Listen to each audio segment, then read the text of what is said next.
Hello. Welcome to market discussion of the day.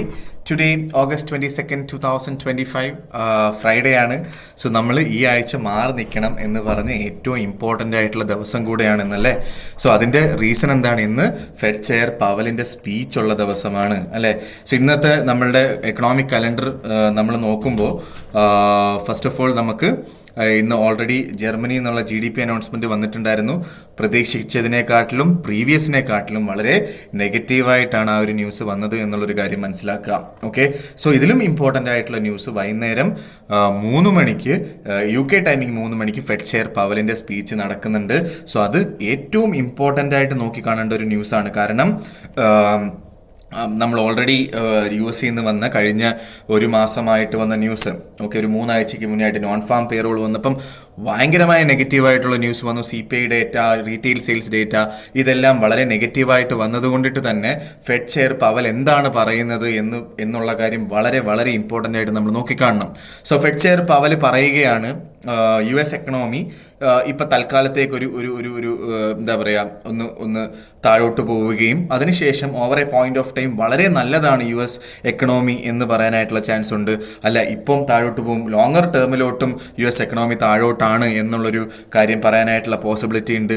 Okay, so അത് കഴിഞ്ഞിട്ട് ഈ speech കഴിഞ്ഞതിന് ശേഷം മീഡിയ പുള്ളിക്കാരുടെ അടുത്ത് ചോദിക്കുന്ന ചോദ്യങ്ങൾ, സോ ഓൾറെഡി ഡൊണാൾഡ് ട്രംപും ഫെഡ് ചെയർ പവലുമായിട്ടുള്ള ഒരു എന്താ പറയുക അവർ ഒരു ഫ്രിക്ഷൻ ഓൾറെഡി ഉണ്ടെന്നുള്ള കാര്യം നമ്മൾ എപ്പോഴും പറയാറുണ്ട് അല്ലേ.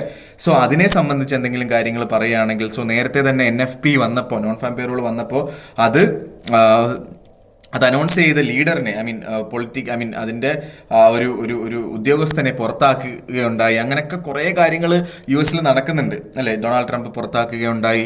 സോ അതേപോലെ ഫെഡ് ചെയർ പവൽ റിസൈൻ ചെയ്ത് പോകണം എന്നുള്ള കാര്യങ്ങൾ ഡൊണാൾഡ് ട്രംപ് പറഞ്ഞിട്ടുണ്ടായിരുന്നു. സോ ഇതൊക്കെ മാർക്കറ്റിനെ എങ്ങനെ അഫക്റ്റ് ചെയ്യും, ഇത് ഇങ്ങനത്തുള്ള കാര്യങ്ങൾ ചിലപ്പോൾ മീഡിയ ആയിരിക്കും ചോദിക്കാൻ ചാൻസ് ഉള്ളത്, അതിന് എങ്ങനെ പുള്ളിക്കാർ റെസ്പോണ്ട് ചെയ്യും എന്നൊക്കെയുള്ള കാര്യങ്ങൾ വളരെ ഇമ്പോർട്ടൻ്റ് ആയിട്ട് നോക്കിക്കാണണം.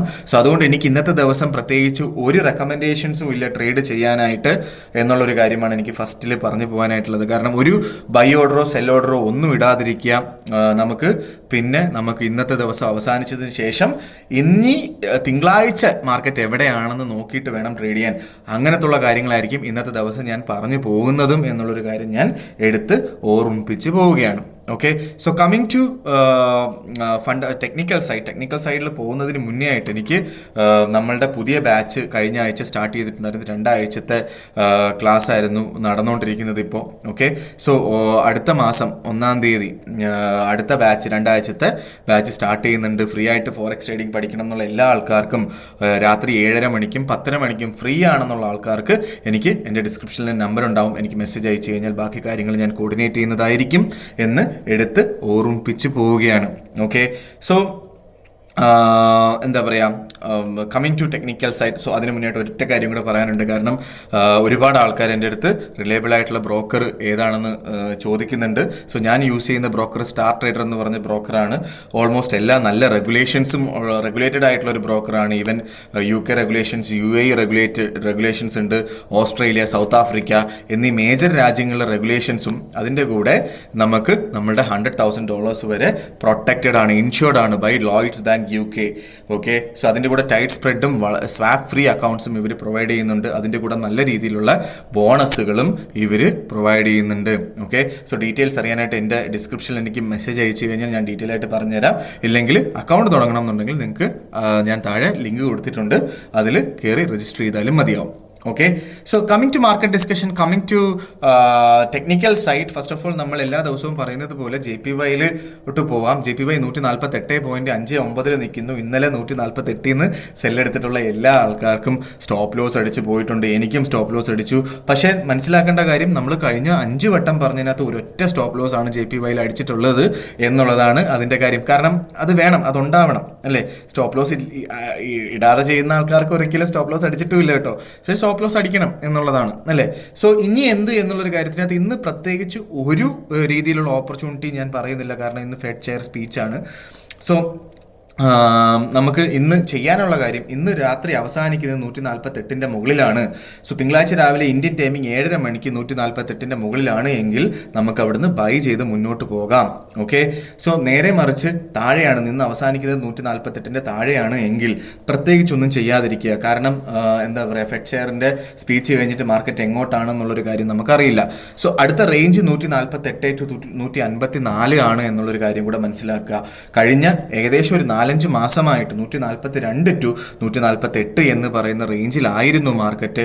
അതിനുശേഷം ഒരു വട്ടം 148ന്റെ മുകളിലായിട്ട് മാർക്കറ്റ് സസ്റ്റെയിൻ ചെയ്യുകയും ചെയ്തു.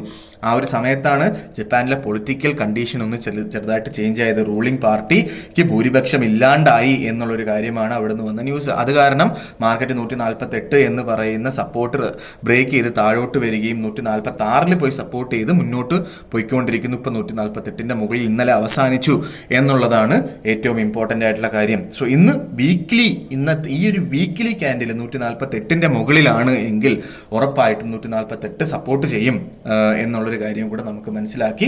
148ന്റെ മുകളിലാണ് തിങ്കളാഴ്ച രാവിലെ മാർക്കറ്റ് എങ്കിൽ നമുക്ക് JPYയിൽ നിന്നൊരു ബൈ എടുത്ത് മുന്നോട്ട് പോകാം എന്നുള്ളതാണ് JPYയിലെ എനിക്ക് പറഞ്ഞു തരാനായിട്ടുള്ള ഓപ്പർച്യൂണിറ്റി. യൂറോയിലോട്ട് വരുമ്പോൾ യൂറോ 1.1595 എന്ന് പറയുന്ന റേഞ്ചിൽ നിൽക്കുന്നു. നമ്മൾ കാത്തിരുന്ന 1.1500 എന്ന് പറയുന്ന ആ ഒരു എൻട്രി പോയിന്റ് നമുക്ക് കിട്ടുമെന്ന് തന്നെയാണ് ഞാൻ വിശ്വസിക്കുന്നത്. കിട്ടിക്കഴിഞ്ഞാൽ നമുക്ക് നല്ല രീതിയിലുള്ള ഒരു ബൈ എൻട്രി അവിടെ നിന്ന് എടുത്തു പോകാം. അറ്റ്ലീസ്റ്റ് 1.1700 വരെ എങ്കിലും നമുക്കൊരു പ്രോഫിറ്റ് ഒരു ലോങ്ങർ ടേം എന്ന് പറഞ്ഞാൽ 1 വീക്ക് 2 വീക്കിനുള്ളിൽ നമുക്കൊരു 200 പിപ്സിൻ്റെ മൂവ്മെൻറ്റ് നമുക്ക് കിട്ടും. ഒരു ലോട്ടിൽ ട്രേഡ് ചെയ്യുന്ന ആൾക്കാർക്ക് $2000 പ്രോഫിറ്റ് കിട്ടും എന്നുള്ളതാണ് അതിൻ്റെ ഏറ്റവും വലിയ കാര്യം എന്ന് പറഞ്ഞു കഴിഞ്ഞാൽ. ഓക്കെ, സോ യൂറോ നോക്കുക. തിങ്കളാഴ്ച രാവിലെ ഇന്ന് അവസാനിക്കുന്നത് 1.1500 മുകളിലും തിങ്കളാഴ്ച രാവിലെ 1.1500 അടുത്തൊക്കെയാണ് എങ്കിൽ ബൈ ചെയ്ത് മുന്നോട്ട് പോവുകയും ചെയ്യാം. സ്റ്റോപ്പ് ലോസ് കൃത്യമായിട്ടുണ്ടെങ്കിൽ കേട്ടോ. സോ ഒരു 60 to 80 പിപ്സിൻ്റെ സ്റ്റോപ്പ് ലോസും ഇട്ട് വേണം മുന്നോട്ട് പോകാനായിട്ട്.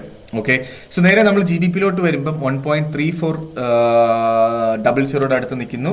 സോ GBPയെ കുറിച്ച് പറയുമ്പോൾ കുറച്ച് പൊളിറ്റിക്കൽ അൺസർട്ടനിറ്റി ഇവിടെ അഫക്റ്റ് ചെയ്യുന്നുണ്ട് നമ്മുടെ GBPയെ.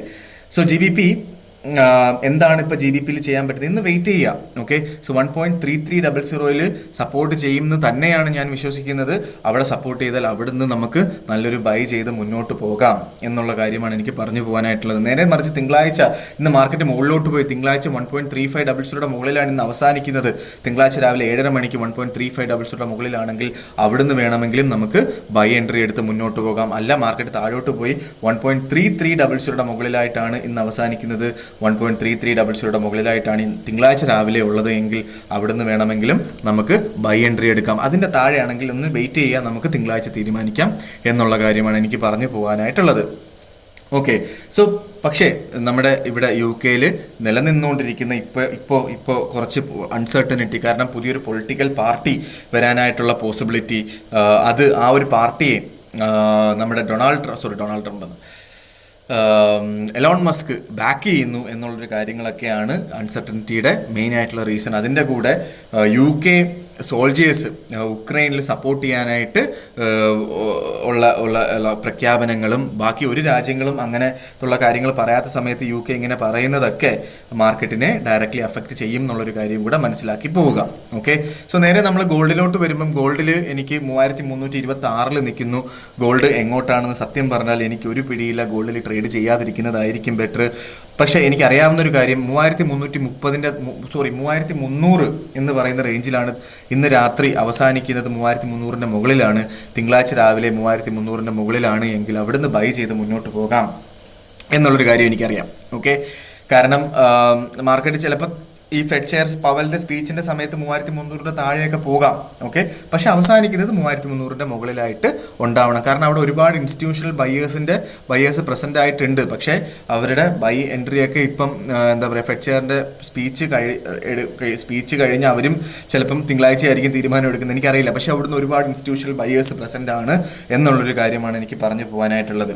ഓക്കെ, സോ അതാണ് ഗോൾഡിന്റെ കാര്യത്തിൽ പറയാനായിട്ടുള്ളത്. 3200 280 ഒരു സോളിഡ് സപ്പോർട്ടായിട്ട് ആക്ട് ചെയ്യുകയും ചെയ്യും. പക്ഷേ ഫെഡ് ചെയർ പവലിൻ്റെ സ്പീച്ചിൻ്റെ സമയത്ത് എന്ത് സംഭവിക്കുന്നു ആർക്കും ഒന്നും പറയാൻ പറ്റത്തില്ല എന്നുള്ളൊരു കാര്യം മനസ്സിലാക്കുക. റേഞ്ച് വിട്ട് വേറെ റേഞ്ചിലോട്ട് അടുത്ത ആഴ്ച പോകാനായിട്ടുള്ള പോസിബിലിറ്റിയും കൂടുതലാണ് എന്നുള്ളൊരു കാര്യം കൂടെ മനസ്സിലാക്കുക. നേരെ മറിച്ച് മുകളിലോട്ട് പോവുകയാണ് എങ്കിൽ നമുക്ക് ഒന്ന് വെയിറ്റ് ചെയ്തിട്ട് തിങ്കളാഴ്ച തീരുമാനമെടുത്ത് പോകുന്നതായിരിക്കും ബെറ്റർ എന്നുള്ളൊരു കാര്യമാണ് എനിക്ക് പറഞ്ഞു പോകാനായിട്ടുള്ളത്. ഓക്കെ, സോ ഇതൊക്കെയാണ് എനിക്ക് ഇന്നത്തെ ദിവസത്തെ മാർക്കറ്റ് ഡിസ്കഷനിലായിട്ട് പറഞ്ഞു പോകാനായിട്ടുള്ള കാര്യങ്ങൾ.